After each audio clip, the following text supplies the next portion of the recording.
हाथ छोड़ने नहीं, दोनों साथ में। कहाँ तो पर है अपने यहाँ पे डाल गुड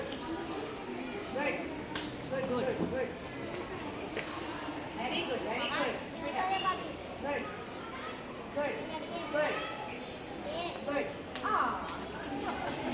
ऐसे कंटिन्यू ये गेम होता रहेगा जब तक पूरा कंप्लीट नहीं हो जाए। कॉन्सेंट्रेशन चाहिए, एक दूसरे में बराबर से अंडरस्टैंडिंग चाहिए और देने का तरीका। अगर हम जाते हैं गार्डन वगैरह, हाँ, तो बच्चे भी जहाँ खेलते हैं वो दौड़ते ही रहते हैं, समझ में नहीं आता है क्या करना है, कभी बोर होते बच्चे, तो हम बच्चों के साथ भी एक्टिविटी अपने